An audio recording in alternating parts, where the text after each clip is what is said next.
আজকের দুনিয়ায় মুসলমানের রক্ত সবচেয়ে সস্তা। কেন? কারণ রাজনৈতিক নেতৃত্ব থেকে ইসলামকে সরিয়ে রাখা হয়েছে। এ বাস্তবতা বদলাতে হলে প্রয়োজন ইসলামী রাজনীতি। আল্লাহ তাআলা বলেন, যারা আল্লাহর দ্বীনকে সাহায্য করে আল্লাহ অবশ্যই তাদের সাহায্য করেন। সূরা হজ আয়াত 40। আল্লাহ আরও বলেন, হে মুমিনগণ, তোমরা ইসলাম ধর্মে পূর্ণাঙ্গভাবে প্রবেশ করো। সূরা বাকারা আয়াত 208।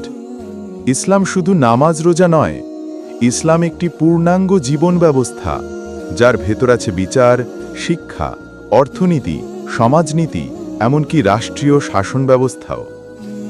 রাসূল সাল্লাল্লাহু আলাইহি ওয়াসাল্লাম বলেন, তোমরা সবাই একজন রাখাল এবং প্রত্যেকে তার দায়িত্বে জবাবদিহি করবে।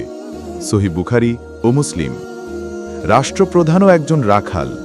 যদি সে কোরআন ও সুন্নাহ অনুযায়ী শাসন না করে, তাহলে সমাজে অন্যায় বাড়বে, জুলুম প্রতিষ্ঠিত হবে।